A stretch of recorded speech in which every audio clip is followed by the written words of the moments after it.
Good morning and welcome to Today in LA. I'm Mike Amos, hoping that you're doing well this morning on a very, very nice Monday morning, September the 23rd. And we're coming off big victories at Auburn, big victories at Alabama, big victories at Troy. So it couldn't be any better this morning. If you're living in the deep South and you love college and high school football. Of course, we got several things to talk to you about today. Bill Rice won't be with us today. He's nursing a little croup this morning. And, of course, it is a beautiful, beautiful morning outside. If you're going to do work this morning or you want to do anything, take a walk or whatever you're going to do, to enjoy yourself would be a great time to do it this morning. It is very cool and very nice out there. So go out there and get your morning energy going. Good morning. How you doing? You on Today in LA? Hey, morning. Mike Amos calling in from whereabouts in Florida? Grayton Beach, Florida. We just had the Grayton Bob's Festival down here. It was packed down here in Grayton yesterday. Thousands of people. What do they come to see? What do they come to see? There's music all day, bands, and artwork, and all kinds of other businesses throughout. Have they started on the Red Bar yet? That's very important. They have not come close to starting. Something's fishy. Something's fishy. I guess there's some politics going on about who's going to be doing the building, and 5 different people own the property. It's a lot of headaches apparently going on right now. Yeah, no question about it. You think Washington State coach Mike Leach felt pretty good when he was up 49-17? 49 to UCLA the other night. 49-17, and ended up losing the football game to UCLA. You're exactly right. When I saw that score, that was one of the more shocking scores I've ever seen because a lot of people think UCLA is one of the worst teams in football, and for them to somehow come back and win that game, that was just unbelievable. Well, Pittsburgh, 7-63 in regulation. Yeah, that game didn't even go to overtime. I know Washington State turned it over 6 times, and every one of them were costly. You're exactly right. That was hard to take. That was a game that I would think that I don't know if I could go back to work for about a week. Watching a game like that, that's unbelievable. I was looking at the. I've seen Auburn. Of course, the Cam Newton National Championship year come back from 24-0 down in Tuscaloosa. Yeah. 32 points. I guess that's not a record. Final score, ladies and gentlemen. UCLA 67. Washington State 63. Can you believe that? Man, oh man. I saw where Strother Gibbs, ain't that some connection, led Mountain Brook to beat Vestavia. They're 4-0. Yeah, I was in Birmingham and I wanted to go that game, but I had a choice over a delicious steak supper or going to the game, so I took the steak supper. But Strother Gibbs is the great grandson of one of my favorite people of all time, former Troy Mayor Al Gibbs. And of course, Al Jr., good friend of mine, that's the granddaddy, so the great-granddaddy would have been Al Sr. And this young man, Strother, his daddy was raised over in Wilcox County and went to Wilcox Academy and later on moved to Birmingham after he got married, and they had a little boy, and his name is Strother. What is his name? Yeah, Strother Gibbs. Yeah, Strother Gibbs, and he led Mountain Brook to a big victory over Vestavia this past Friday night. And that game was played at Vestavia, and Vestavia was undefeated, Mike. Yeah, I saw that. Of course, there was a lot of amazing games throughout the weekend. Troy had a great bounce back and played really well at Akron. One of the more amazing stories that I've ever heard of is Troy was out of running backs, and they had a kid named Tanner Blatt who was on the scout team. That's right. From 2016, 2017, when he was on the roster until last week. I think was working for some delivery company. I read. And they got him off the streets because he played at Opelika High School for Brian Blackman and was a running back there. Never seen action at all for Troy. Oh, God. Come off the streets and have 11 carries for 44 yards and look pretty good running back. And unfortunately, bless his heart, the announcers on ESPN Plus the whole time kept on calling him G because that was only 15 on the roster. Yeah. And, amazing story about that kid. I'm happy somebody's going to write something about that this week. Well, that was something, and that tickles me, I have too. to say, we're not going to miss too much with DK Billingsley. He looks really good. Well, I told you he was a horse. Didn't I tell you early in the year that he looked like Richardson that used to play at Alabama? Got big old strong legs, He's a load. The other kid out of Georgia looked good. What was it? Wofork? He looked good. Will Fork, and you're exactly right. And I'm sure those are guys they had to take off a red shirt to get them. No, both of them. Will Fork's a sophomore, and then Billingsley's a sophomore. Where'd Will Fork from?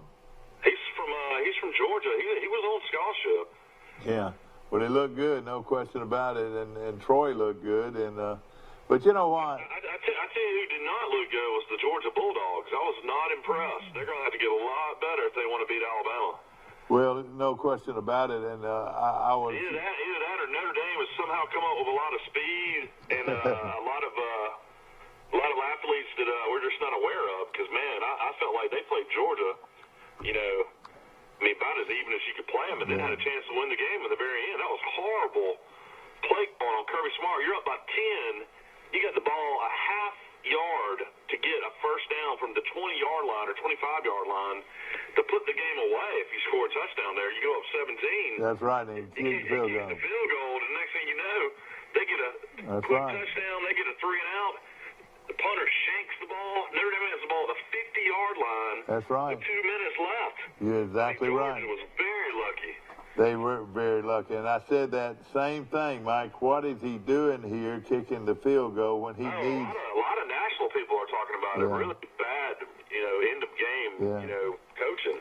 Well, the Georgia Bulldogs almost embarrassed themselves and with a good Notre Dame team. I'm not going to say that wasn't a good Notre Dame team. And that quarterback played his heart out, and they played hard-nosed football. But let's just say that a lot of people thought that was going to be a game where Georgia was going to blow them out. They were a 17-point favorite. Yeah, you're right.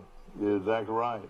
I don't know if Georgia is ready to be in Alabama. The thing that Alabama can do is just score at will on you, and with Tua, and as long as Alabama's got Tua. The Southern Miss score did surprise me. I thought Southern Miss would at least score 2 touchdowns. Oh, I did too. But you know what? Holding them to 7 was amazing, and of course Alabama scores a late touchdown with Tallulah in the game, and you noticed that 49-7. You noticed that he knew what the score was, didn't he? He knew what the line was, didn't he? So did Auburn. The first half, that was incredible to me, the way, Tua kept on hitting rugs, and, he was just flawless in the first half. As long as Tua is there, I don't think Alabama can be beat, and that includes the Clemson Tigers. Tua is Clemson's a tough matchup because they have the exact same thing. They have a great quarterback. They have great wide receivers. They have a really good running back. I'll tell you who's... I think Clemson's defense might be a little bit better than Alabama's right now. I'll tell you who's in trouble, Mike, is Troy. Troy, with their receivers, they lost their top receiver in the game. Yeah, well, he was hurt in the game. He never came back in. I saw him stand on the sideline in street clothes, but Troy's got so many receivers, though. They got Geiger, they got... how many of them would be experienced, though, is what I'm concerned about. Geiger, McLean, they got the kid that's... Lewis, a guy named Lewis. Well, he scored a touchdown, but 83's all over the place catching. Oh, yeah, he's a heck of a player now. And then they had a kid, Brent something, who was a... Brent Clark. Brent Clark, he caught a touchdown pass as well, but I think Reggie Thomas just held out. I think he's going to be all right. He was just in street clothes. Well, I sure hope so, because he's very important. He runs back kicks, and he also is probably their top receiver, wouldn't you think? Yeah, Chip Lindsey let off the gas tremendously against Akron. That score could have been way into the 40s. I mean, it was 35-7, and he was, he was playing backups and, just running the ball up the gut with a black kid. I mean, he didn't even try to score the last three or four times they had the ball. Mike, hear this. You got Auburn. You got Clemson. You got you got Auburn. You got Clemson. You got Ohio State. You got Ohio State. No, what I'm saying. It looks like you're going to have to put Wisconsin in it because I watched a little bit of that, and they just destroyed Michigan. They sure did, and Akron. Out of all the names out there, you got Troy, you got Auburn, you got Clemson. Aren't you glad the name of your school is and your team is not Akron? Isn't that the worst name you've ever heard for a college football team? I mean, we're going up there to play Akron. Boy, they need to change their name bad. Don't you agree? Well, that's been their name for probably 100 years. I know it, but I mean, golly. The MAC conference is not a bad conference. How about Louisiana Lafayette went on the road and beat your Frank Solich Ohio team by 20 points? And let me tell you this, look out. That might be the team to watch. And, of course, I had a guy. We called Appalachian State to beat North Carolina, so that was another. I ran into a guy that had a North Carolina hat at our club. And, I went in there to watch the ball games. We had the big wide screen on and he backed me down, Mike. I told him, I said, I hate to tell you, but your North Carolina Tar Heels are going to get beat today. And he said, I'll tell you right now, I'll bet you $1,000 they won't. And I didn't have the courage to accept the bid, so I said, well, I'm not going to do that, but they will lose the ball game. And I didn't see him again, but that was a big win for Appalachian State. Who in the world in Troy, Alabama is a big North Carolina fan? That's interesting. Well, he had the North Carolina hat on, and I had the big mouth and said, hey, North Carolina's going to get beat today. I'm sorry. We were saying that on the show all week. Yeah. I mean, at the end of the day, Appalachian State, shoot, they got one of the more traditional programs in the country. I mean, they're 1AA for several years, but I mean, well, anybody can tell you. Everybody remembers them beating Michigan at 1AA. Yeah, they've got athletes. In history. I would say right now, if there was a number one mid-level team in the country, it would have to be Appalachian. Wouldn't you think?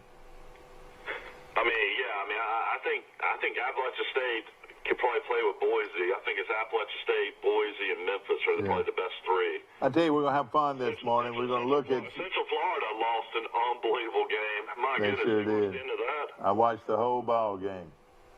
That was an unbelievable game as well. Pittsburgh comes back and wins at the end. And then one thing I do know, I watched a little bit of this, and Troy should beat South Alabama. They look absolutely awful. I mean, UAB could have put 50 on them. What was the final score? They won 35-3, and South Alabama has no offense. I mean, that's what, 2 straight weeks. They only scored 6 points against Memphis and 3 points against UAB. They started the season scoring 21 points against Nebraska. You watch it, though, when they play Troy on a Wednesday night, they'll look like the greatest team out of the box. I tell you what, it's awful. I mean, they look like they have no offense whatsoever. They might. I tell you, another team has no offense whatsoever. Tennessee. I actually thought they'd play Florida tough, and they got blown out. You know what? He might lose his job, Mike, if he doesn't watch it at South Alabama, because they don't want to be embarrassed, Well, Pruitt has got to figure out some things. I mean, his defense held up a little bit against Tennessee, but my goodness. I mean, against Florida, but I mean, Tennessee is really, really bad. I don't know how Tennessee gets to a bowl game. I don't know how South Carolina gets to a bowl game. It's almost going to be impossible. And you wonder, why can't they get the players? I mean, they're the University of Tennessee, old Rocky Top. I mean, why can't they do it? Well, we'll have to go through all the college scores. We can go through the top 25. Well, now, let me go through. High school scores. Charles Henderson won, I think. They sure did, and that was a big win for Charles Henderson. Let's go. Let's take a look at some of these college scores, and we'll make comments on them. Washington just wore out BYU, so Washington's showing their stuff a little bit. They did it at. I heard Colin Cowherd, the big radio national guy, and he said that was his game of the week, was Washington to destroy BYU. So I guess he knows a little They sure something. did, yeah. Utah State beat San Diego State. Utah State's got a good program. Yeah, that's where our former athletic director is from. And then the shocker of them all was UCLA coming from. Well, we'll mention again. They blew a 49-17 lead, and they lost the game to UCLA 67-63. Here's another one. Toledo beats Colorado State. I'm not going to call out all these, but I'm going to hit on them. Oregon, ran into a pretty big defensive game against Stanford, but they won the game easily, 21-6. Yeah, these are some of the more surprising games to me. La Monroe goes down to the wire with Florida State in overtime, and they went up and played Iowa State. La Monroe out of Sunbelt and got beat 72-20. 72-20. That guy is a heck of a coach at up there. He's got that thing going. And Matt Campbell, and then Ohio State embarrasses the state school 76-5. And they beat Miami, Ohio. Yeah, that was the Miami of Ohio in the we call it the Mid-American, or the what do you call it, mid-level Division I? Well, you call it the MAC.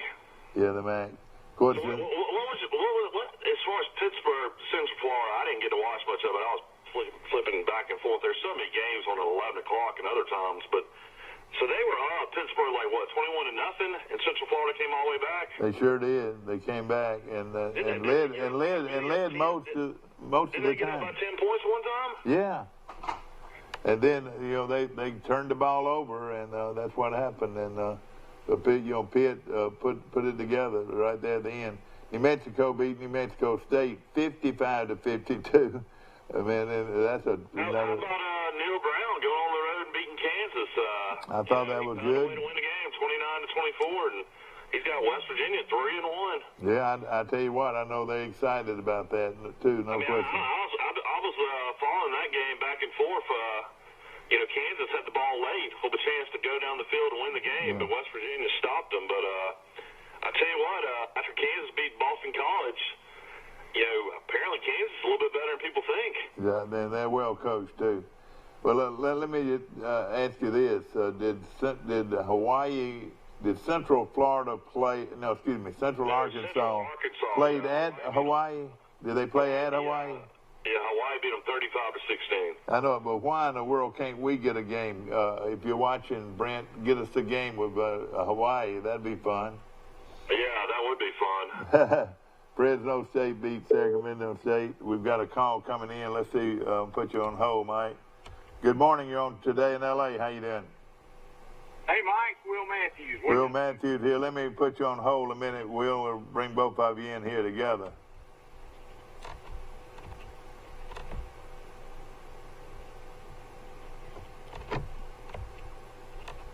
Okay, I got both of you now. Isn't that right? I'm here. Mike? You know, it goes to show you that a new telephone was what I needed all the time. Everybody said I was dumb, couldn't work the telephone, but it was the phone's problem the whole time. Don't you agree? Hey, Will, you got to be proud of your Vanderbilt Commodores. They scored 38 points. Only problem was LSU scored 62. and Mike, and LSU minus 24. It was a winner. I know. That was a game I was watching back and forth. But you could tell, though, somebody didn't want them to win because that thing bounced around there for a while. Joe Burrow is getting some Heisman talk, and, I mean, his numbers are incredible right now at LSU. LSU finally has what they've needed for the last 20 years, and that is a quarterback, a competitive quarterback. And this Alabama-LSU game is going to be a humdinger, I promise you. Yeah, it looks like it. I have a scenario that may happen, and when it does, it will end the playoffs. It will end it. This is what's going to happen. Alabama or LSU one will win that game, okay? Yeah, either one. The loser of that game could go 11-1. The winner of that game could go 12-0. Yeah. Georgia goes 12-0. They play in the SEC championship. Both of them go to the playoffs, and then LSU or Alabama goes to the playoffs. That's right. And 3 of the 4 teams could be in the playoffs. That's right. Exactly right. And if that happens, they will do away with the playoffs. Yeah. Or they'll expand it to 8 teams. And That's what they'll do. They'll make it 8 teams. well, that's what they need to do.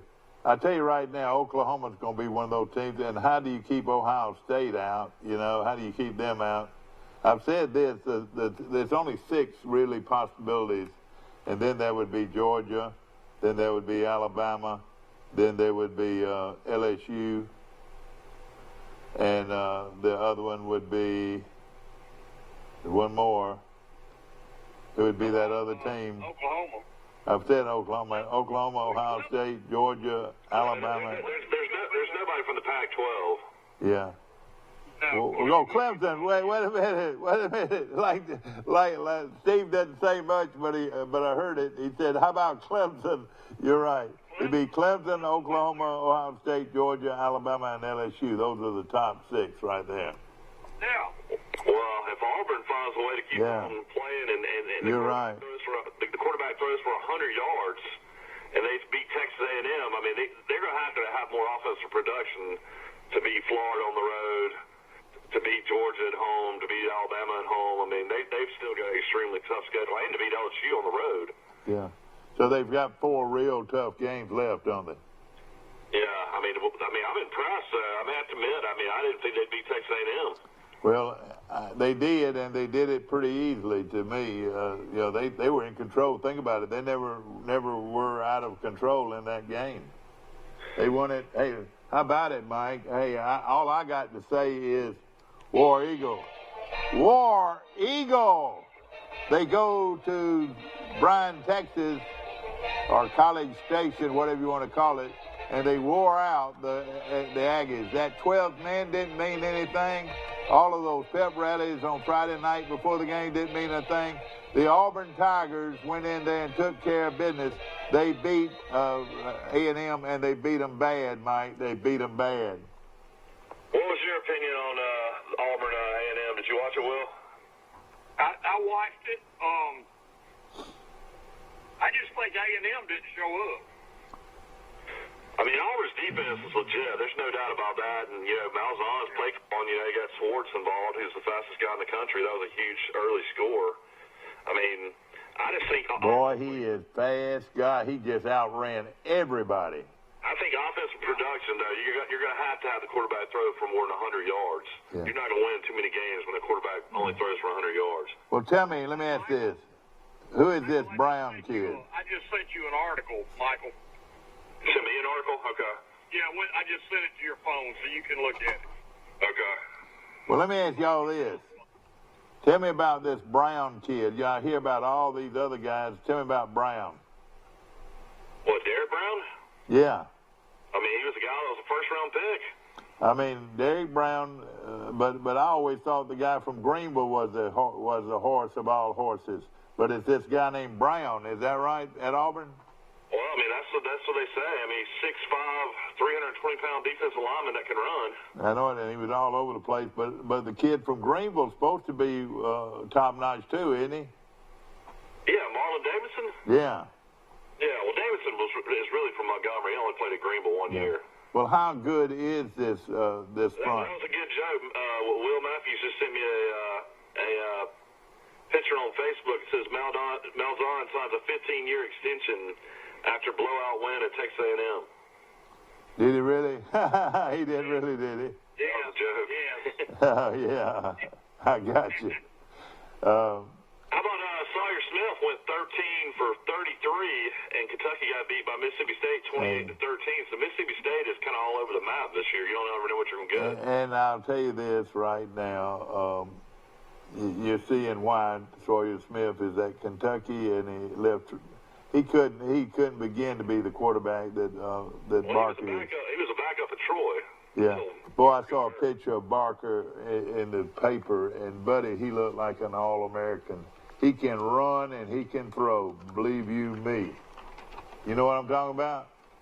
Kentucky had a good quarterback. He got hurt. I know it. That's what I'm saying. Wilson was a really good quarterback. He led them to 10 wins last year until he got hurt. But these look like Sawyer Smith's stats, and of course you look at the way this Barker kid's playing, you understand why he transferred. How about SMU starting the season 4-0 and going on the road and beating TCU 41-38? That's kind of a shocking team. That one stunned me too. I thought to go to TCU and win that game. You're you right. think they're going to ask Arkansas to lead the conference today? San Jose State goes on the road. They were 1-11 last year and beats Arkansas 31-24 at Arkansas. Yeah. And Colorado goes to Arizona State and beats them. That guy at Arizona State, why in the world do they hire him? What are you talking about? He just beat Michigan State. He's 3-1. Well, he lost to Colorado, so now he's 3-2. Colorado's got a good team. Yeah. Yeah, I mean, the only loss Colorado had is to Air Force in overtime. Tulsa beat Wyoming. Texas State might beat Georgia State this weekend. That's big in the South. Sun Belt, and of course that was 37-34. So big win for Texas State. I watched a little bit of the Texas-Oklahoma State game. Gundy fakes a field goal late, and Texas stops him. And Oklahoma State had plenty of chances to win that game, but Texas survives 36-30. You know what that announcer kept saying? He said, "I'll tell you what's going to happen. They're going to get the ball, and that little quarterback is going to run circles around him, and he almost broke it for a touchdown." That quarterback at Texas is a good one. You call it Sam Ellinger? Yes, sir. Well, he put the game on ice pretty much by himself, didn't he? Yeah. What'd you think of Alabama Southern Miss? That score surprise you, Will? I was pleased that they scored with a minute and a half to go. I was very pleased. Of course, that was a 11 o'clock kick, and it looked like a lot of empty seats in the stadium. Yeah. You know, they were complaining way in advance about that kick time. Of course, Alabama this week will have the most ridiculous CBS game ever. Ole Miss traveling to Tuscaloosa. I hadn't seen that line yet, but it's got to be in the 30s, wouldn't you think? Oh, yeah. I would think 35 and a half is what I'm going to think. Ole Miss almost came back to beat Cal. I don't know if y'all saw this, but they were down 28-20. They brought in the backup quarterback. He leads them all the way down the field, and they basically throw a touchdown pass in the end zone with like hardly any time left. I mean, it was a touchdown, but the Pac-12 officials refused to review it. Why? They basically made Ole Miss go back to the line. It was fourth down. You know, there's seconds ticking off the clock. Ole Miss hikes the ball. The guy tries to get in with quarterback, sneaked and gets stuffed, and the game ends. And like Ole Miss and the athletic director and all their officials have sent all this stuff to the Pac-12, saying how they got cheated by the officials, and it's made national headlines. But Ole Miss, it really was a horrible touchdown. I mean, it was horrible. But they really had a touchdown taken away where they still had to get a 2-point conversion to tie. You know, I thought if it had to do with a touchdown that they've got to look at it. Yeah, it was They didn't call it a touchdown. But if they'd called it a touchdown, they would have reviewed it. Yeah, it wasn't that crazy. But he was in the end zone. I've seen pictures. I know. Well, why didn't they look at it? That's crazy. That is crazy. Well, both of the guys' feet were in the end zone when he caught the ball. Yeah. Yeah, I mean, it was crazy how that was not reviewed. Of course, I've always heard that if your feet are in the end zone, it doesn't matter. You don't even think about a plane as long as both feet are in the end zone. That's a touchdown, isn't it? The ball's got to be in the end zone. They still had to go for 2, but Matt Luke, I mean, clock management, timeouts, and that guy has no clue to be a head coach. I mean, I watched some footage on him. Why on earth did Rich Rodriguez and you have McIntyre, the old Colorado coach, as your coordinators? It's just baffling. Well, and let me just say this: he's an embarrassment to the Ole Miss. I mean, he is a redneck. If you ever watch it, I mean, I cannot believe they ran that footage, about 30-minute footage on Ole Miss before the game, and showed him what kind of temperamental guy he is. He's not good for Ole Miss. They made a mistake when they brought him in there as a head coach. I mean, I know they're on probation. He was already there. He was just. Oh, I know that. I know he was already there, but at the same time, why they would make him a head coach, I don't know. I mean, Ole Miss, I mean, against Alabama, I mean, it's going to be just a similar score to Southern Miss. I don't know. I mean, I think Southern Miss could definitely beat Ole Miss. Yeah. Oh, yeah. Southern Miss, got 15 first downs. That shows that they at least moved the football against Alabama. I mean, Cal is undefeated, and I'm still trying to figure out how that Cal team I watched beat Washington, because Washington just destroyed BYU. Yeah. Didn't you say there was a 2-hour delay when Washington and Cal played? There was. It was a 2-hour delay. Okay. And I know Fromm's good at Georgia, but that Easton kid, boy, he looked good against BYU. I don't know if y'all watched him any this year. And of course, he's a former. So it came down to the two of them on who was going to be Georgia's quarterback. Is that right? Well, see, Easton was the starter, and Easton got hurt against Appalachian State years ago, and Fromm came in, and Easton never got his job back. Yeah.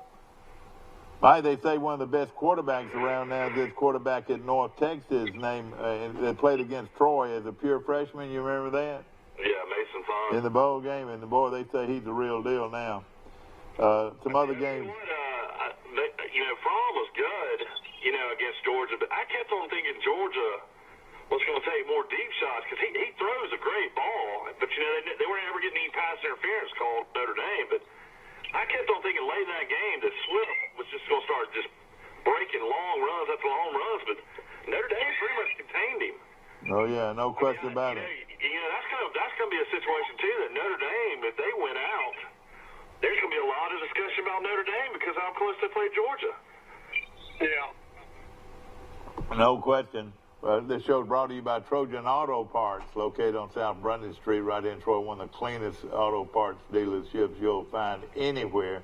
We appreciate them. And also Max Federal Credit Union, located on Highway 231, right here in Troy. And they do just wonderful, wonderful people, and we appreciate them very much, as we do Premier Dodge, Chrysler, Jeep, and Ram truck on the bypass.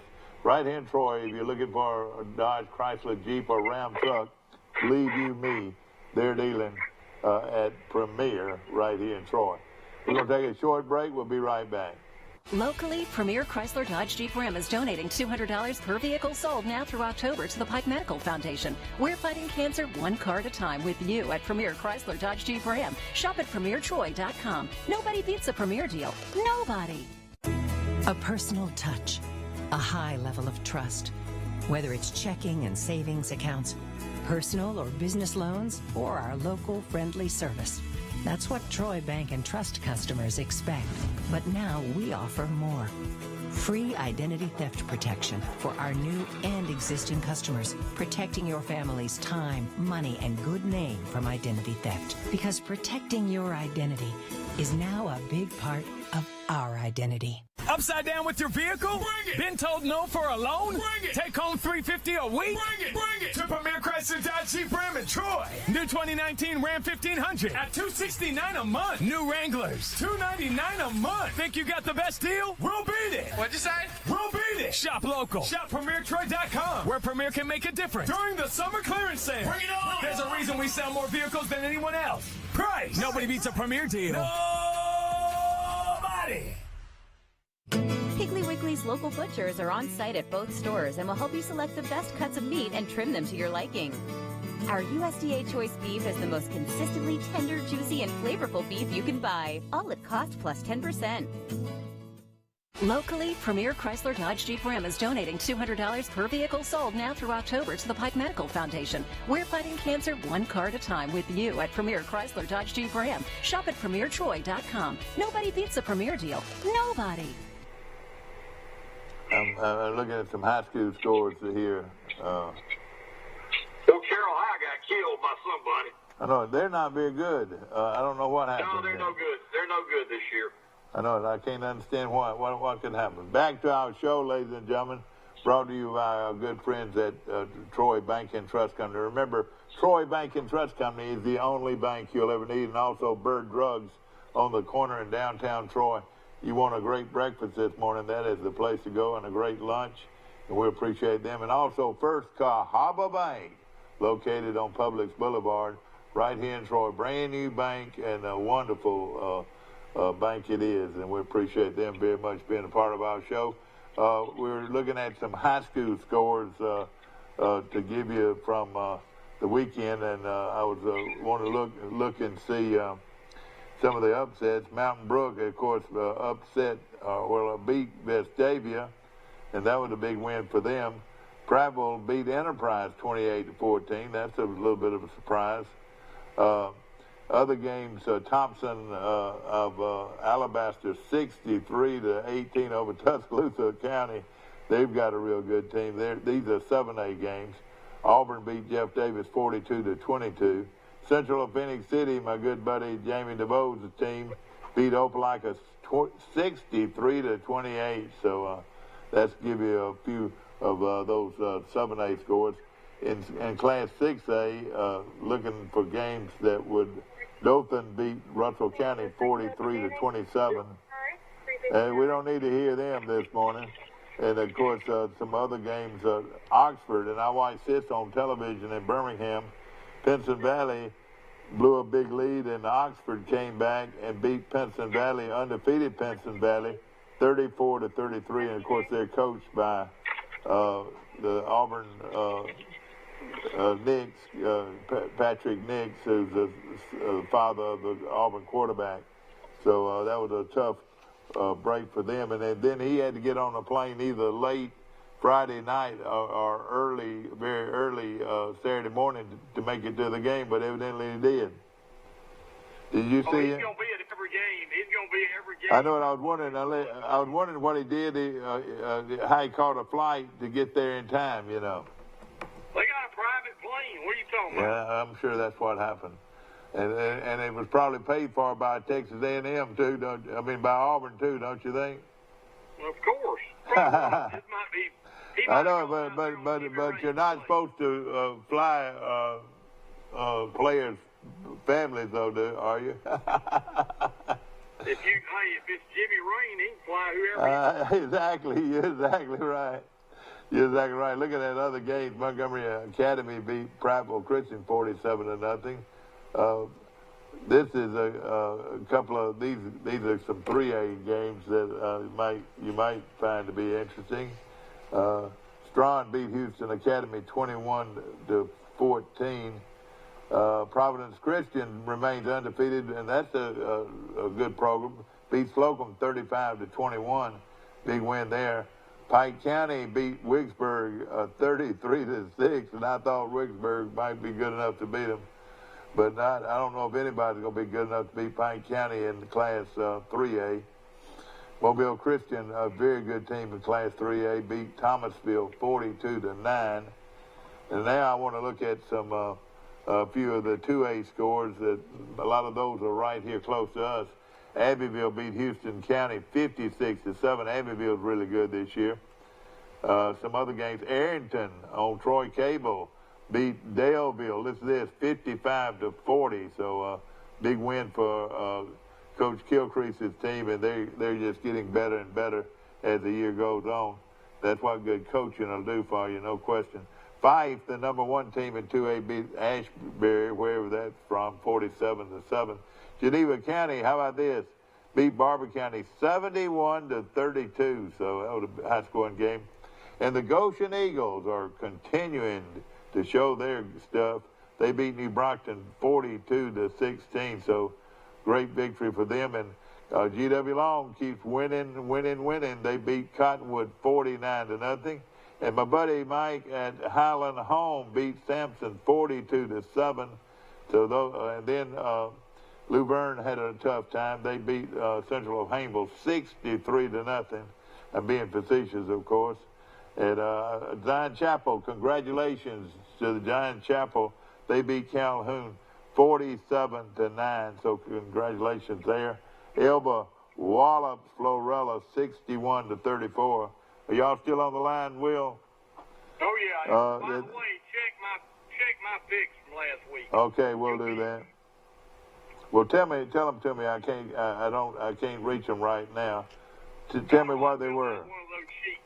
I filled out one of those sheets. Yeah, I know you did, but I don't have it right on hand. Can you tell me why they were? I can't remember. Okay, well, we'll let everybody know when I can get to that information. But it was a great weekend of high school I know I had football. Auburn and Southern Cal. That was 2 upsets. And Southern Cal did upset Utah, and no question about it. And you know, those you can't figure that bunch out there. That was pretty hard to figure. You know, those folks out west, you know, how they're going to play. Do want to congratulate Neil Brown. He beat Kansas yesterday or Saturday, 29-24, and everybody was very impressed with Wisconsin, 35-14 over Michigan. Their offensive line was unreal. Did you see how they were knocking Michigan off the ball? I was playing golf, so I didn't see. Oh, you were? I didn't see that. Well, let me just tell you this. And their line averages, I think, 335 pounds per man.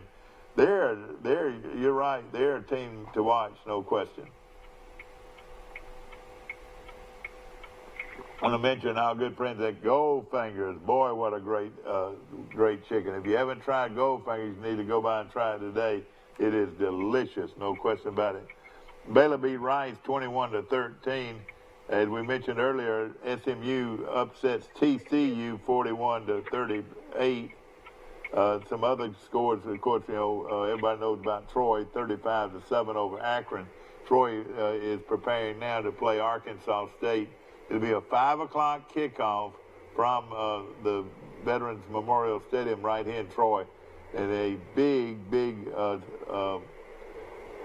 Sun Belt Conference game, and we hope that we'll have a big crowd out for that game. Of course, Alabama is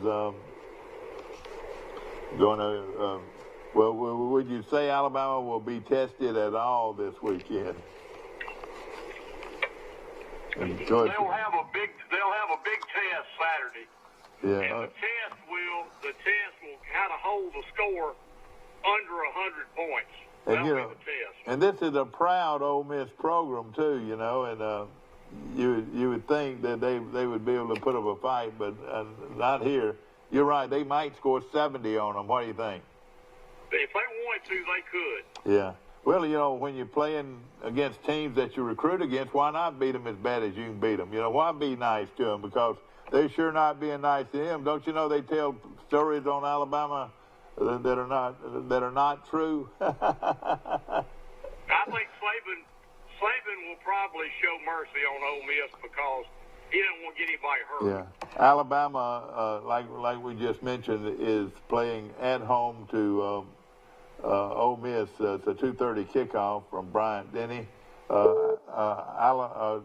Auburn is the 6 p.m. game on ESPN. Let's go to. We'll put you on hold a minute. We'll be right back. Good morning, you're on Today in L.A. How you doing? Sorry, I had to get Okay. All right. Well, let me bring Will back in. I'll put you on hold, and we'll go back, forth. Got you both on? Well, let's do it one more time. I've got you. Well, I'll put you both on hold, and now I'm gonna put. Well, now we've dropped a deal here, so I might have trouble here. All right, got both of you on now? I'm here. Okay, good. Of course, we're talking about Auburn and Mississippi State. That is a 6 o'clock kickoff from Jordan-Hare this weekend, and it's going to be on ESPN. So this is the big game, isn't it, Mike? I mean, I think Auburn will beat Mississippi State from what I've seen, but I mean, Mississippi State's backup quarterback played pretty good against Kentucky. I don't know if Stevens will be back to play for Mississippi State or not. Well, Mississippi State lost to Kansas State, and I still am surprised by that. But I mean, I guess Mississippi State athletically will give Auburn a test. I think Auburn at home though will win that game. yeah, I was looking.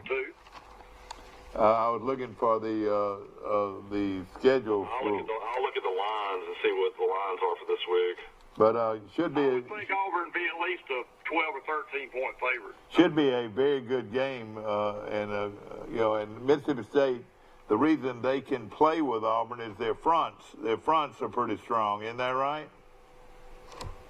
Yeah, they lost 3 first-round picks last year off that defense, so they're not near as good, and they're dealing with some probation issues too, as far as players not being able to play in certain games. But I would imagine the guys they've been holding out will probably play against Auburn. Yeah. So it's weird. Here it is, Will. You're right. Alabama is a 34.5-point favorite against Ole Miss, and that's the CBS game. That's 34.5-point favorite over what you would call a decent SEC school. It's going to be at least a 10 or 11, 12-point favorite, something like that. Auburn's 12-point favorite. You're right. It's just a horrible slate. Las Vegas to set these lines. Just a horrible slate of SEC games. Kentucky at South Carolina. South Carolina's -4. Florida plays Townsend. Northern Illinois at Vanderbilt. Texas A&M, Arkansas. That's going to be in Jerry World. A&M's a 21-point favorite against Arkansas. They'll beat them by 100. Yeah, just really no good games other than really Auburn, Mississippi State, I guess, will be decent. What is you got a CBS game? Which one's that? Who's got that one? Ole Miss, which is awful. Okay, that's what I was wondering. All right. Alabama, Ole Miss, it should not be a CBS game normally, but I guess it's just the way these schedules line up, Nobody plays anybody this week. Yeah. Let me look nationally and see what we got. I mean, Troy's got a huge game against Arkansas State. That's a big game in Troy. And that is a 5 o'clock kickoff from the Veterans Memorial Stadium in Troy. Yeah, Arkansas State beat Southern Illinois down 1AA school 42-29. So they got blown out by Georgia, got beat by a good SMU team, it turns out. And then their only win was on the road against UNLV, which they won 47-17. Yeah. I would think Troy should beat Arkansas. Well, let me tell you this. Anybody in the pros surprise y'all yesterday? Well, Will's bragging about going 17-3. How'd you do? Had a big day. Had a big day yesterday. Yeah. It was a big day for underdogs yesterday. Well, see, going into the.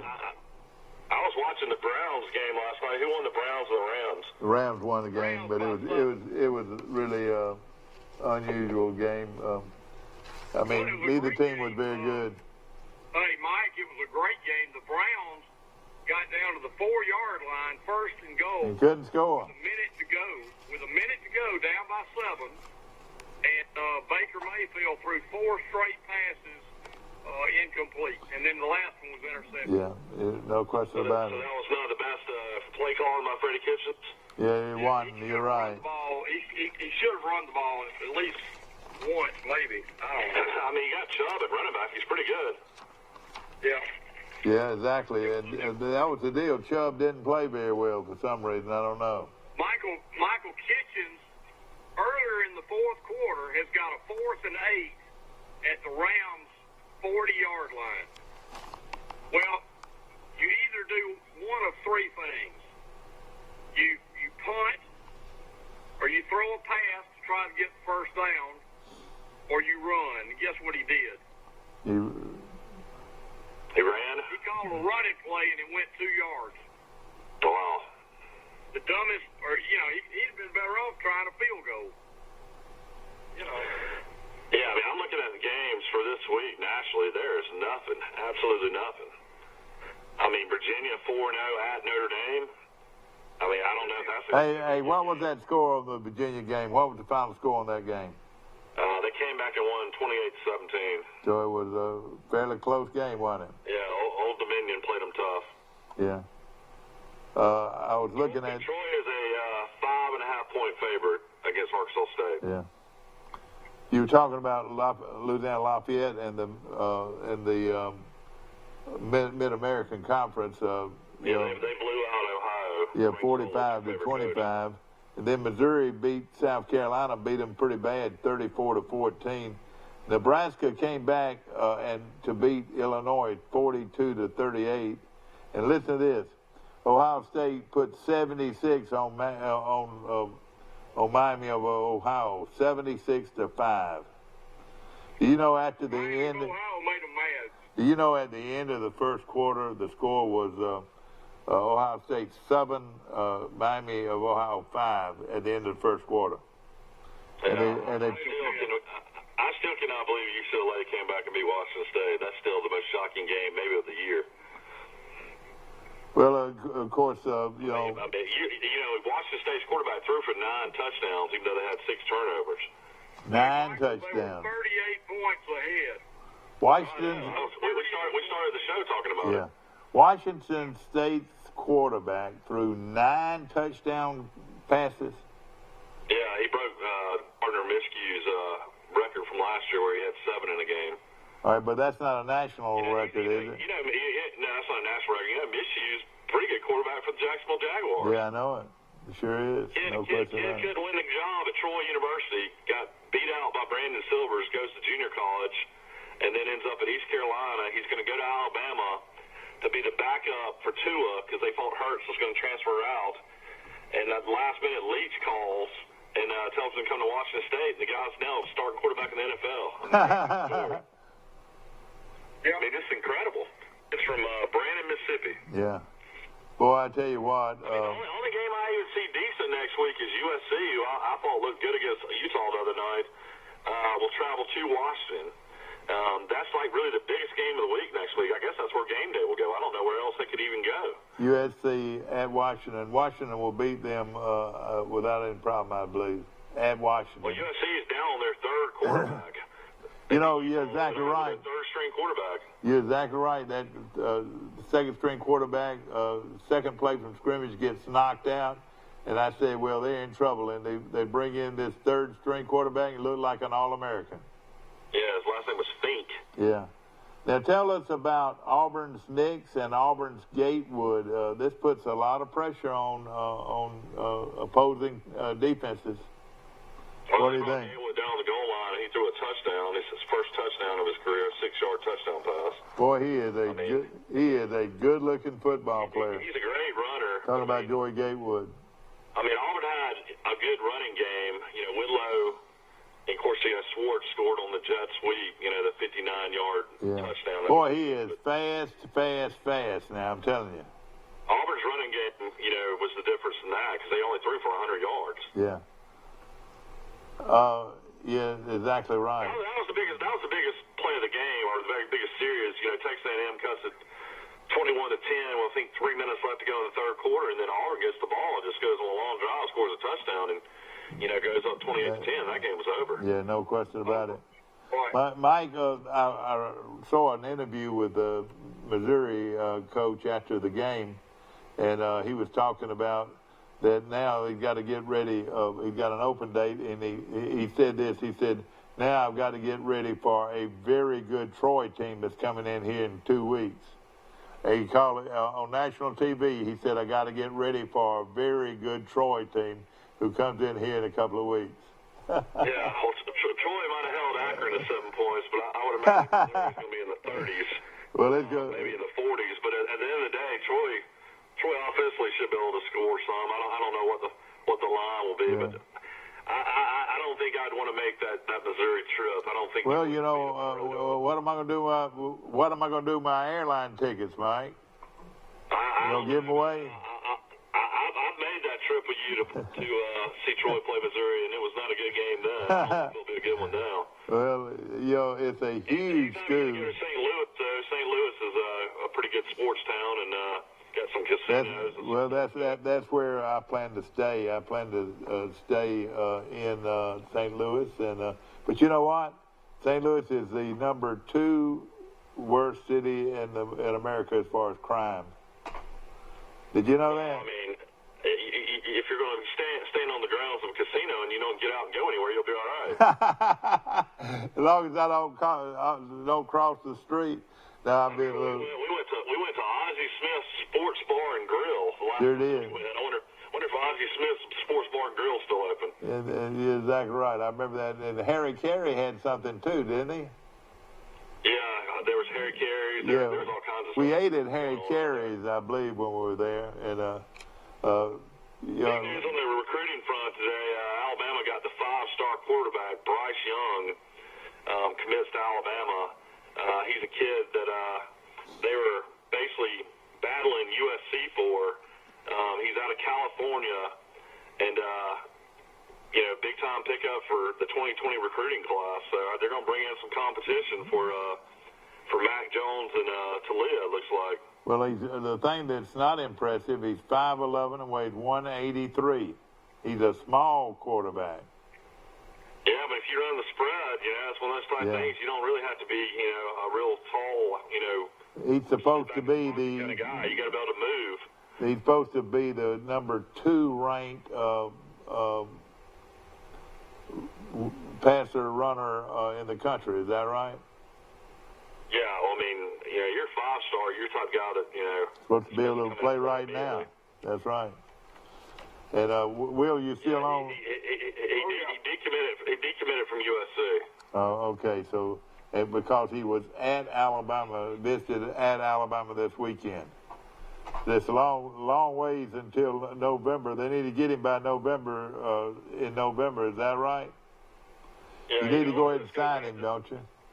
Well, this goes back to Steve Sarkisian, his relationship when he was at USC with all these coaches out in California and stuff. So I'm sure he's probably one of the biggest reasons they got him.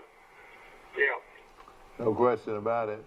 Good. So as we mentioned, what an unbelievable day for the pros. If you were watching the pros yesterday, how all these teams that lost their quarterbacks seemed to play pretty well. Like the Giants quarterback, I'm a big Eli Manning fan, and I said this Duke quarterback, he can't do anything. He looked like an All-American. Did you watch Tampa Bay miss that 30-yard kick? Oh yeah, right there, the last. Yeah. I mean, that guy, surely has lost his job and been released, hasn't he? Yeah, that's a chip shot, Phil. That's like an extra point, isn't it? Yeah, I was engraving at that festival. Yeah, go ahead, Will. Tampa had Matt Bryant when Atlanta cut him, and then they cut Matt Bryant, and Atlanta got him back. Now he's kicking for Atlanta again. Yeah, it's amazing. It's hard to find a what you call a guy that's got ice in his veins. The ones the two I like is the one that's been at Baltimore all those years, or Indianapolis all those years, and the one that's been at New England. Those two guys are the best out there. What was that line with England? Who? What was the line between the Cowboys and Dolphins? A lot of people said the Dolphins are tanking for Tua. Was that line like in the 20s?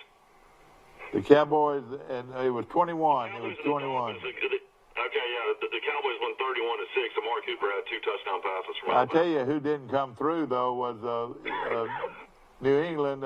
They took Brady out, and he didn't play anymore after the half, and they were up by 23 or 24 in the half, and 30-0. Yeah. They had 30-0. So don't you know Las Vegas didn't like what they did? Don't you agree? Because everybody had New England, on that big spread. Guess how Miami scored? Well, I know one of them was an intercepted pass, wasn't it? Well, one of them stood them through an intersection, pick 6 back for a touchdown. Then they had a fumble, and guy picked it up and went in for a touchdown. So the offense for Miami never scored. Yeah. I want to congratulate. I'm interested with the Patriots. Damian Harris hadn't played in the game all year. The Alabama running back that put up great numbers for Alabama and was a 3rd-round pick for the Patriots. I guess they got so many running backs they don't have to play him. Yeah. Well, they're very good. I want to mention another high school score, Mike. Our buddy over at Eufaula beat Early County, Georgia. Very respectable team, 57-49. Eufaula wins a big one over Early County. Wow. Yeah, that was a big one. Coach Rigby's a really good coach. He's a guy that won a lot of championships. I guess he played in 2 state championships at Alba, won one of them. But he's a good coach. Basketball score. Exactly right. Mike, another game that I watched in Birmingham that surprised me, we talked about this earlier. While his son was out in Texas getting ready to play in A&M, his dad was trying to beat Oxford beat Penson Valley. Yeah, and they led that game until right at the end, and Penson Valley. Oxford, who had just beat Charles Henderson, beat Penson Valley. Yeah, beat them 34-33. That was a heck of a game. I guess Nix and his family take the red eye, to get to these games. That's the only thing I can think. We were talking about that earlier. How did they get to the games? I'm sure they just flew into Houston out of Birmingham and got there in time for the 2:30 kick. I'm sure it wasn't that bad. I wonder what can they legally do. The school can't provide him transportation, and then, like he said, if you got a rich supporter, he can provide that, though, can't he? Yeah, that's probably, I would say, a booster. Maybe gets the quarterback's family to the game. I would think that probably could happen at Auburn. Yeah. And there are several people that I'm sure would love to do that. And he was there at the game, and I was glad to see it. But he had just got through losing 34-33. It's one of those things where, Nix was a college coordinator, and I don't know what he makes at Penson Valley. He probably makes close to $100,000 a year there. I mean, I don't think he's broke. No way. No way. You're right. And or Georgia Tech and at Miami. That's a lot of people don't realize. His dad was a college offensive coordinator too. One like he was a career high school coach. He knows the college game just as much as he knows the high school game. Yeah, he sure does. No question. The big question is if your son's the quarterback, can your dad come on staff? I guess at Auburn. Bentley's dad was coaching at South Carolina, so I guess you can. Yeah. I wonder why Patrick Nix doesn't come onto that staff. I was surprised that he wasn't on that staff. You're right. Hey, Michael, back in the old days, they used to hire basketball coaches that had sons that were really good players just to recruit the players. Yeah. They did that a lot. Yeah. Nix is a proven coach. You remember the guy at Tennessee, Houston? That was the good coach. Oh, yeah. Brought Allen Houston was the best basketball player. Yeah. Allen Houston played the pros for about 20 years with the Knicks. I want to mention a few other high school scores. This one right here will stun you. Mike, American Christian beat Montevallo 84-30. Yeah, I saw that. That's a little too many points for poor high school kids. I felt bad. 12 TDs. Alabama Christian beat Dale County 49-20. Out of Tuscaloosa. Yeah, exactly. Yeah, I didn't even hear Apply LeVar score, Dad. What was the score of that? Let's see here. I'm not over here with the independent schools, but I'll be there. Did Macon East win the game? Yeah, they won the game. Won it big. Okay. Want to mention a couple other ones. Rehoboth. This stunned me right here. Rehoboth beat Greenville 6-0, Mike. Wow. So and then Andalusia got beat, Mike. There's a new sheriff in 4A. Hillcrest of Evergreen beat Andalusia 33-28. So those are some other big high school scores. Mike Dean was the defense coordinator there when they won the state championship. I wonder if Coach Dean's still there. I don't know. UMS Wright continued to win and beat Clark County 24-0. These are just some of the high school games. How about this? Geneva beat Opp 56-43. Wow. And Mike, a guy that I've noticed that played a lot for Troy. Were you wrong about Pike County? Pike County win? Yeah, they won big. They beat Wicksburg 33-6. Okay. But this is one though that I noticed. Flomaton, the defending state champion, beat St. Michael Catholic 53-21. But in the Troy game, Mike, I noticed this guy played a lot in the secondary. Orlando Lacey, former Opp quarterback. Interception. Yeah, interception. That was good. And he was former Opp quarterback and is playing a lot at Troy. So that's great. Well, Troy's got so many guys injured on defense. He's kind of having to play all of a sudden. Exactly right. And I was looking for I was looking at that stadium. I would say there was probably 5,000 people at that game. That looked like one of the most poorly attended 1A games you could ever go to, Troy Akron. Yeah, it did look pretty bad, no question about it. Mike, there's a new big nice stadium though. You're right, a beautiful stadium, no question. Will, how did your cousin Doug Barron do on the senior tour this week? He had a bad week. He was probably about 45th. in the tournament. He was about 1 or 2 over for the tournament. Yeah, I'm seeing that Rockio Mediate won the tournament. Of course, Mediate's famous for that battle in the U.S. Open against Tiger. Yeah. They're playing in South Dakota. Oh, wow. Yeah. Mike, this weekend, South Dakota. Elba beat, they ended up beating Florella 61-34. Brantley ended up walloping Georgiana 61-28. So Titletown and Elba are looking good. Do we know much more? Our friend Pete Harrison has been suspended by the Elba, school board right now, and still waiting to see if he's going to be able to come back and be the head coach at Elba. Is that? Johnson, Do you know what? Ben Johnson, who's been there for years, That's right. As the interim coach, and did a good job. Yeah, Coach Johnson has been there a long time. But Mike. Michael, Doug Barron was 2 over par for the tournament. He finished 11 strokes behind, and he was in 42nd place. Okay. Yeah. Mike, let me tell you a little bit about Goshen. Goshen beat New Brockton 42-16. And the Goshen quarterback, Mike, gained over 200 yards rushing for the second weekend in a row. And, he's that kid that we talk about how fast he was. He must be pretty fast. Yeah, I wonder if he's a senior or junior. No, he's a senior. He's a senior, but he's not a real big kid. But he is really on fire at Goshen. For the second week in a row, he gained over 200 yards rushing. And they run out of the spread, So congratulations to him. And of course, our buddy, you didn't hear this score, Highland Home 42, Sampson 7. That was big for our friend there. Yeah, Will Pouncey. Yeah. I tell you what, a lot of good 2A teams from this area, and we'll try to keep you up on it. It's really strong down this way. No question about it. How's the new Dothan High School been doing, Will? Terrible. Well, what do you mean? Did they lose? They won 1 or 2 games, I think. I mean, they beat Eufaula, which is a pretty good win. I thought that was a big win. I mean, they beat Wetumpka, too, so they're not too bad. No, they're not. In fact, they beat Russell County this weekend 43-27. So, they've won 3 games, I think. Yeah, that's right. They have. Of course, the big school, Mike, and I'm glad you came in on this. Did it surprise you that Mountain Brook beat Vestavia? No, I mean, it's the biggest rivalry game in that area every year. I mean, Mountain Brook's good. Well, I was there this weekend. All right, buddy. Mike, you would not believe how many people were in that area Friday night for that high school game.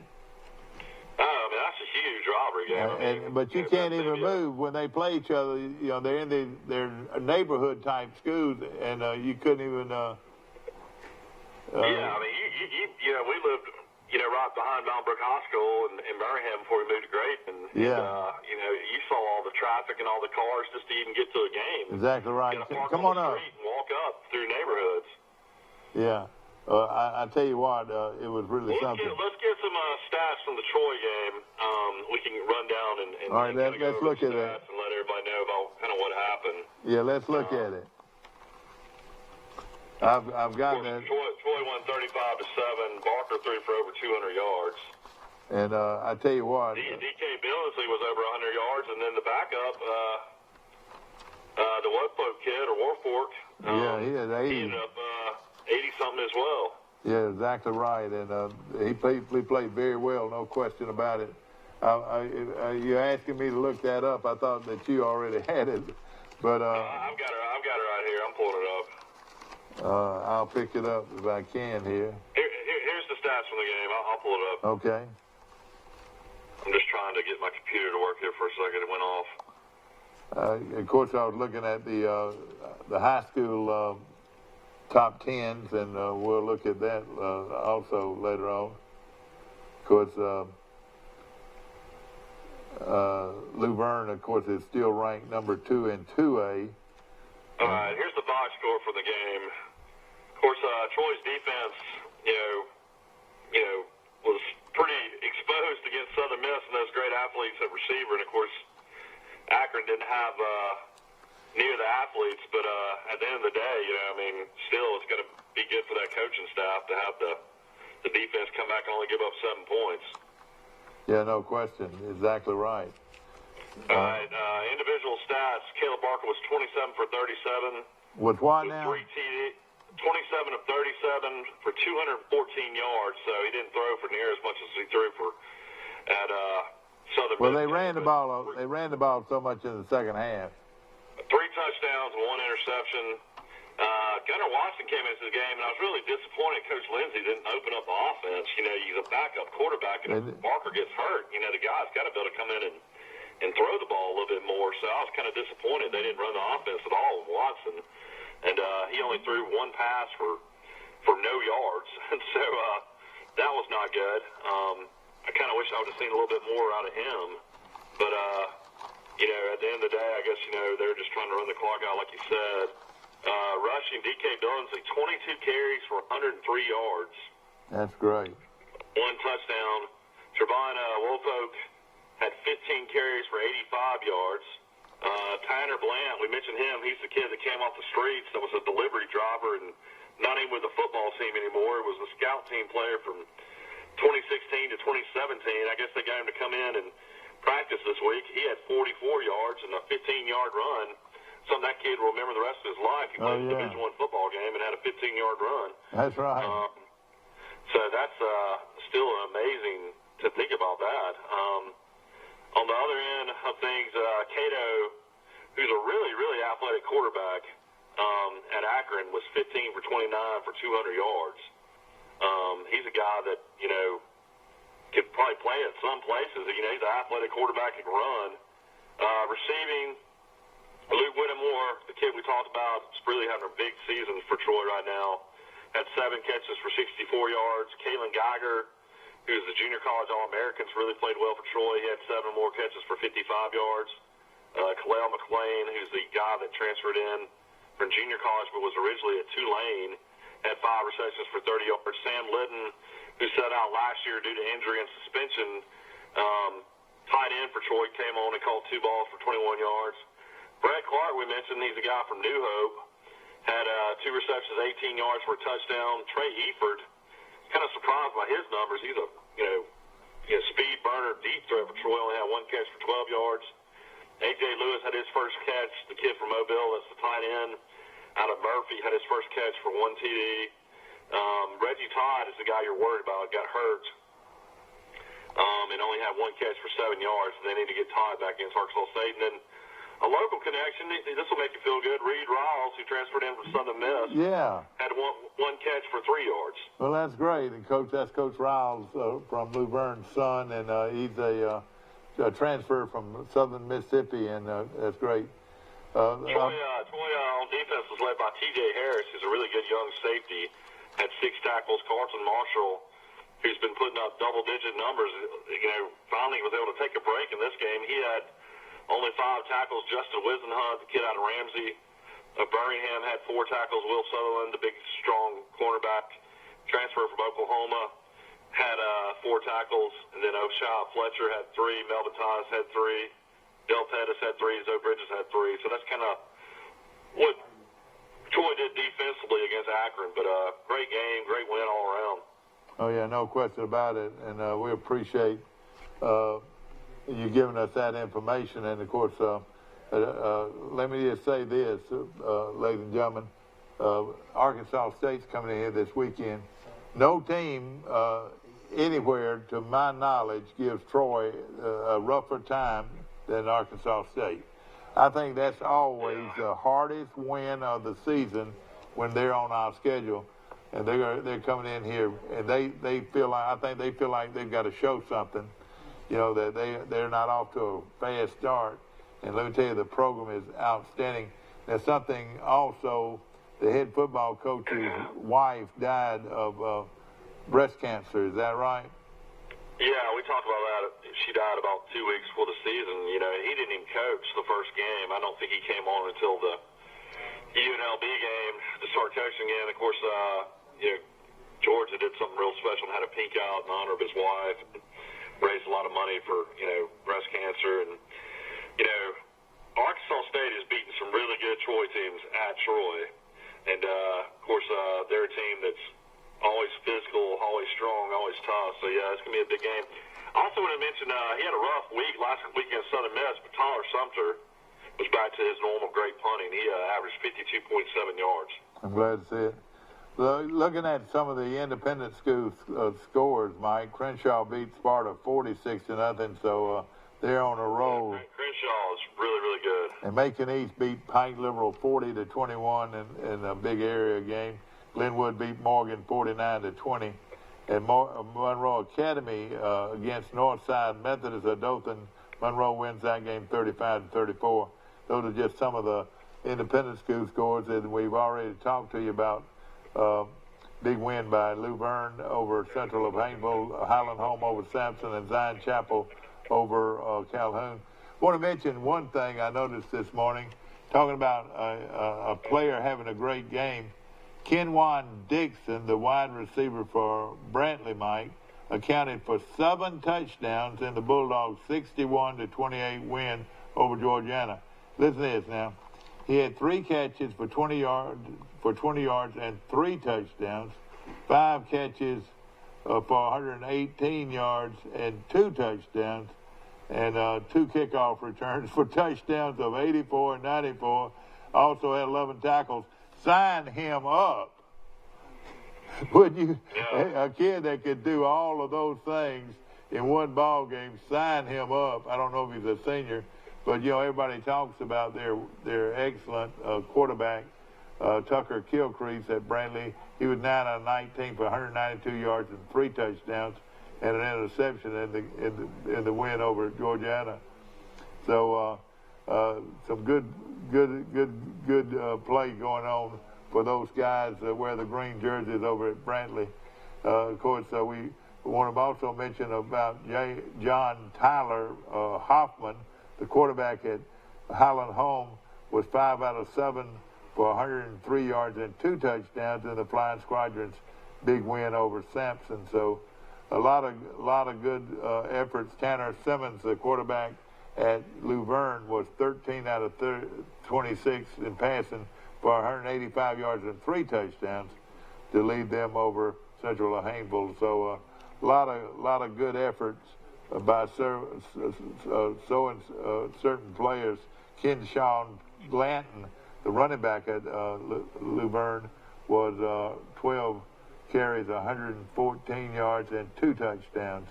So and we've already mentioned what a great showing for the young men at Goshen that really has just really been outstanding. Gained 200 yards for the last 2 ball games in a row. So yeah, it seems like this is the best Goshen team that lost. I guess the best team next to the team that lost in the 3rd round about 2 or 3 years ago. I think so too, and I cannot believe that his stat is not in the paper this morning, but I wanted to give more information on the Goshen kid and what a great effort he had this weekend, no question about it. We got the new AP poll out, so anybody out there wanting to know the AP poll, here it goes. You got Clemson Tigers number 1, Alabama number 2, Georgia number 3. I'm surprised Georgia stayed at 3. I thought LSU would jump them.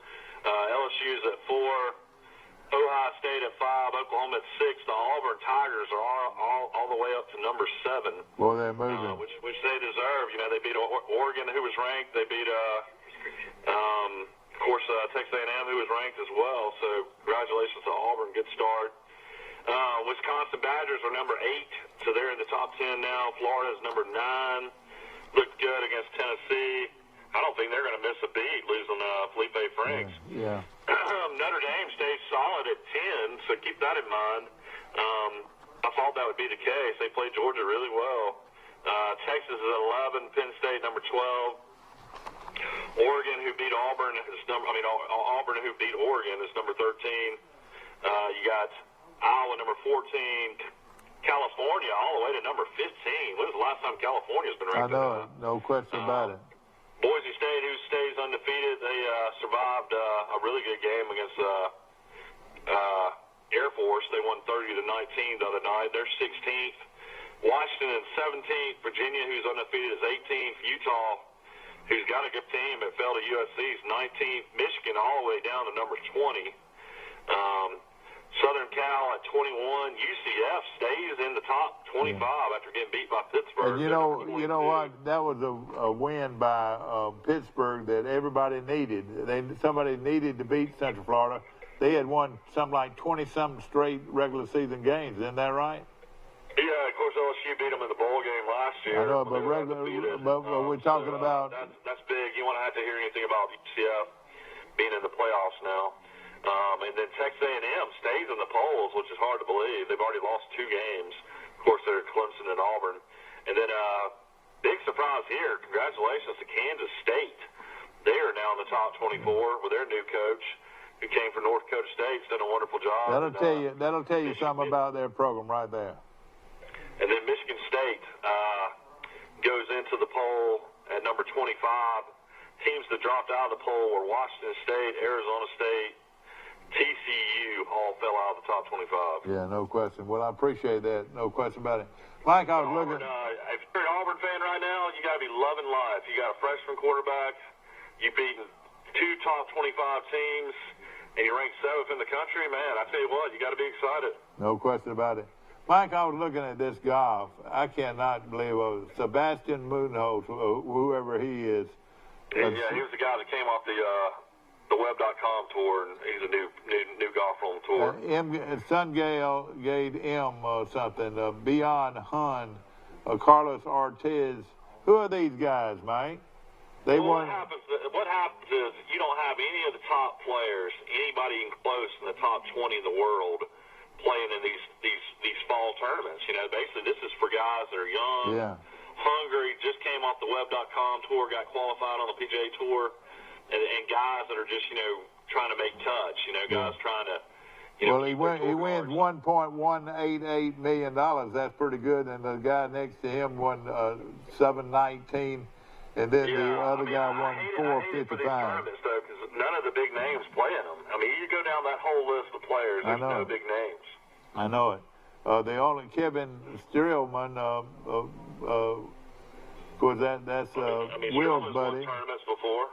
But who is this Bonzelli? Who's this Bargoon? Harris English played at Georgia. Who is this Dylan Fratelli? Who is this George McNeil's an older golfer. Who is Lanto Griffin? Who is Cameron Percy? All these guys are off that web.com tour that basically made it to the PGA Tour. These are all young guys. And they got a chance to win money. They got a chance to win money, no question about it. And I just thought that was... And at the end of the day, I mean, you hate it for these tournaments that they don't really have any big names playing in them. Robbie Shelton out of Mobile ended up 9 under. The winner was 18 under. Stuart Sink, Stuart Sink, all he does is just win money every week. He won $45,000, and he's from Florence, Alabama, and he continues to win, no question about it. Stuart Sink's probably one of the biggest names that played in the tournament. Yeah. But I think Duffner played in it. I think Boo Weekley played in it. I mean, I don't think there was any. Brian Gay was third from the last. He took home $14,124. But I thought it was interesting to throw that out. I mean, I guess the biggest name is Zach Johnson. He's won 2 majors. Yeah. Now Zach Johnson's a guy I'd probably go follow and watch. Exactly, no question about it. Of course, we've got a big weekend of high school football coming up. A lot of big rivalries. Horrible slate of college football. I'm talking about no good games whatsoever. Yeah. The best game we can talk about all week has got to be Troy, Arkansas State. Yeah. I don't see anything else. And Arkansas State's only won 2 games. And I tell you what, it'll be a tough Troy. Let's just say this. I've mentioned it already. This will be as tough a game as Troy will play all year because Arkansas State don't like Troy. Troy don't like Arkansas State. This is a bloodbath right here. Well, it's a huge crowd at this game. There's no excuse. You got Alabama playing Ole Miss. Well, I'll tell you a pretty good game. Is Auburn, Mississippi State. That's a pretty good game. Auburn, Mississippi State, I think will be a better game than people think, but I think Auburn will handle Mississippi State. I mean, there's nobody that should be staying out the tailgate watching Alabama Ole Miss. Yeah. Alabama should be up by 30 by the time that game starts. Ole Miss. I don't like night. Detroit's going to be 5 o'clock and Auburn's at 6, so I totally forgot about that. So it might not be a great attended game. What, Alabama's going to be at 5 o'clock? No, Alabama's at 2:30. Detroit game's at 5 o'clock. That's right. Said earlier. And Auburn's at 6. And Auburn's at 6, so that's a nightmare for Troy if Auburn's at 6. Yeah. Well, hopefully we'll have a great crowd and everybody. They say there's 27,000 at the Southern Miss game. I still don't believe that. Yeah. Well, I mean, the only thing I can't think they're counting is people that have bought tickets and then people that are standing in the end zone that just don't sit down. That's exactly right. No question about it. And But you know, Georgia at Vince Dooley Field, Sanford Stadium, they added additional 500 seats for that Notre Dame game. So that was the largest attended game ever in Georgia history. That's right, 94,000, something like that. We were at a restaurant, Graydon Seafood Company, and I had the girls outside, and I started talking to an older gentleman and his wife, and, you know, they're carrying on about the girls, this and that, and I said, where are you guys from? They're like, well, we have a place down here, we come down here a lot, but we're from Athens, and I said, are y'all excited about the game? She said, yeah. She said, we've been season ticket holders for 40-something years. My husband and I are getting in the car and driving back for the game tomorrow morning. So, well, you know, a lot of they're fired up about the Notre Dame games. You know, tickets went for $650. It was unreal. For that game. It was unreal, and a lot of people went over just to be around that kind of setting, you know, which was unbelievable. That's one of the times. We have our peanut butter friend in Troy. I'm sure he was probably all about that game. Yeah, he was, no question about it. We're going to shut it out right now, and you Auburn fans, let's give you a big kick here. Auburn wins again, ranked 7th in the country. The Auburn Tigers getting ready to host Mississippi State this Saturday night, 6 o'clock kickoff from Jordan-Hare Stadium. It's Auburn and Mississippi State. Should be a good one. And have a great day.